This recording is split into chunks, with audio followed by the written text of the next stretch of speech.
अस्सलाम वालेकुम दोस्तों। 6.0 मैग्नीट्यूड का एक बहुत ही धमाकेदार किस्म का और तेज़ जलज़ला फील किया गया है। बंदर अब्बास ईरान जो है उसका मेन पॉइंट था, लेकिन उसके शदीद झटके जो है वो शारजा में और पाकिस्तान के कुछ इलाकों में भी फील किए गए हैं। शारजा में पर्टिकुलरली अगर बात करें तो बहुत ज़्यादा वीडियोस शारजा की जो है ना वो वायरल हुई हैं। लास्ट नाइट 1 बजे के करीब तकरीबन जो जलज़ला आया है, और यूएई जो है पूरा यूएई, वो शारजा हो, अजमान हो, दुबई हो और जो अबू धाबी हो, वो बिल्कुल भी बर्दाश्त नहीं कर सकते किसी भी तेज़ ज़लज़ले को, क्योंकि बहुत बड़ी बड़ी ऊंची ऊंची इमारत हैं वहाँ पर, हाई राइज बिल्डिंग है और एक एक बिल्डिंग के अंदर हज़ारों लोग रहते हैं। एक एक बिल्डिंग के अंदर हज़ारों लोग।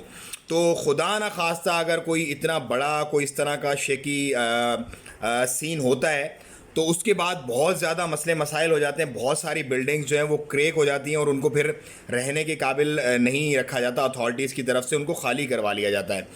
ये बहुत अच्छा एक पॉइंट होता है कि ठीक है, लोगों की जानों को और मालों को बचाया जाए, लेकिन इसके साथ ही साथ हाई राइज बिल्डिंग्स जो हैं वो बहुत ज़्यादा परेशानी का सामना उनको करना पड़ सकता है जब इस तरह के इश्यूज़ हों, स्पेशली अर्थक्वेक के पॉइंट ऑफ व्यू से। तो यूएई में रहने वाले जितने ही मेरे दोस्त हैं, जो भी मेरे देखने वाले हैं, वो बहुत ज़्यादा ख्याल रखें और अपने आप को रब की पनाह में दें और दुआ दम वगैरह करके रखा करें, क्योंकि जितनी हाई राइज बिल्डिंग होगी उतने ही ज़्यादा चांसेस होते हैं, अल्लाह माफ़ करे, कि आपको ज़्यादा परेशानी का सामना करना पड़े। मैं दुआ गो हूँ सब लोगों के लिए, आप सब लोग भी दुआ करें कि अल्लाह हमें इस तरह की नागहानी आफात से और नागहानी मौत से अपनी पनाह में रखें।